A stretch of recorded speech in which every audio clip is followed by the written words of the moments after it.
వెళ్ళటం జరిగింది. వెళ్ళి మామూలుగానే పచ్చి అబద్ధాలు మాట్లాడటం, అనవసరమైనటువంటి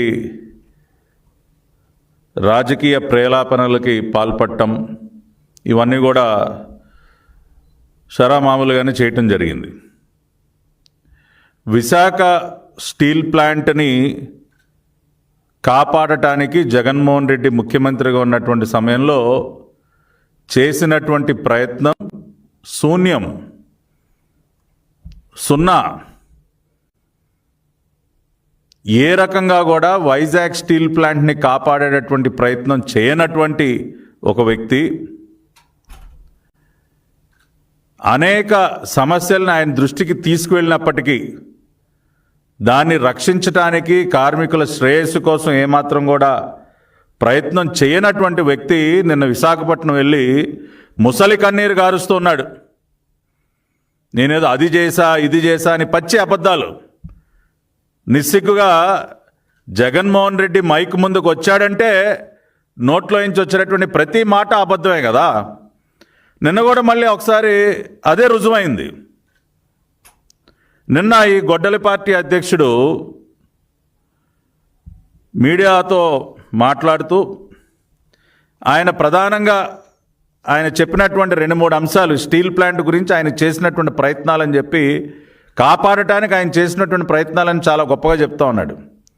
దానిలో ప్రధానమైంది ఆయన చెప్తా ఉన్నాడు, నేను 2 లేఖలు రాశా రాష్ట్ర ముఖ్యమంత్రిగా.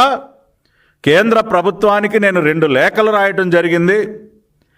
ఆ 2 లేఖల్లో నేను బలంగా విశాఖ స్టీల్ ప్లాంట్ ప్రైవేటీకరణకు సంబంధించి నేను బలంగా కేంద్ర ప్రభుత్వాన్ని బల్లగుద్ది అడిగి, అసలు ఎట్టి పరిస్థితుల్లో కూడా స్టీల్ ప్లాంట్ మనం కాపాడి తీరాల్సిందే, దానికోసం నేను దేనికైనా సిద్ధం అని చెప్పి ఆయన ఏదో లెటర్లు రాశాడంట. ఫిబ్రవరి 2021 ఒక లెటరు, మార్చి 2021 ఒక లెటర్ అని చెప్పి ఆ లెటర్లు కూడా ఇట్లా చూపించి ఇలా ఇలా ఇలా ఇలా ఇలా ఊపుతా ఉన్నాడు. లెటర్లు చూపివని చెప్పి లెటర్ ఇలా చూపించి ఇలా ఇలా ఇలా ఊపాడు గొడ్డల పార్టీ అధ్యక్షుడు.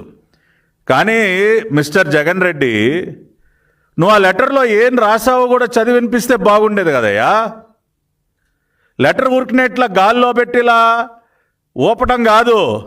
దానిలో తమరు ఎటువంటి ప్రతిపాదనలు చేశారో, ఎంత గొప్ప ప్రతిపాదనలు చేశారో అవన్నీ చదివి వినిపిస్తే ఇంకా బ్రహ్మాండంగా ఉండేది కదా.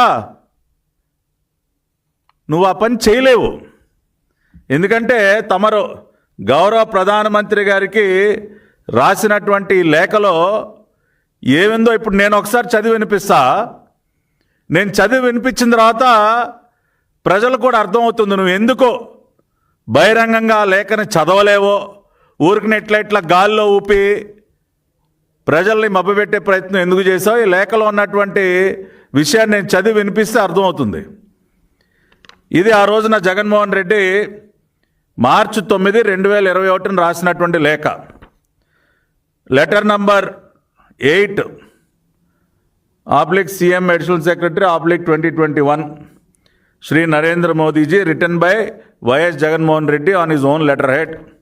దీనిలో ఆయన ప్రధానంగా ప్రస్తావిస్తున్నటువంటి అంశం ఏంటంటే అండి, I would like to draw your kind attention towards the facts. The company has around 19,700 acres of land currently, and the valuation of these lands alone could exceed 1 lakh crore rupees due to the location of the plant in the urban area and rapidly expanding urban sprawl. ఏం చెప్తా ఉన్నారంటే అండి, ఆ లేఖలో Visakhapatnam steel ప్లాంట్కి విలువైనటువంటి భూమి ఉంది. 19,700 ఎకరాల విలువైనటువంటి భూమి ఉంది. అది 1,00,000 కోట్లకి పైబడి ఉంటుంది. ప్రధానమంత్రి గారు మంచి అర్బన్ ఏరియాలో సెంటర్లో ఉంది సార్ అని చెప్తూ ఆయన గారు ఏమన్నారంటే, ఈ లెటర్లో ఫినిషింగ్ టచ్ లాస్ట్ పేజ్లో ఆయన చేసినటువంటి ప్రతిపాదన, monetising land to make the company cash rich. ప్రధానమంత్రి గారు, ఆ భూమి అమ్మేద్దాం సార్, మనం దాన్ని తెగనమ్మేద్దాం, అమ్మేసి ఆ డబ్బులతో మంచి సొమ్ములు తీసుకొద్దాం అని చెప్పి ఆయన రాసినటువంటి మాటలు ఏంటంటే, ఉన్నటువంటి దాదాపు 19,700 ఎకరాల్లో ఇమ్మీడియట్గా RINL has nearly 7,000 acres of unutilized lands, and the measure that Government of India can take up is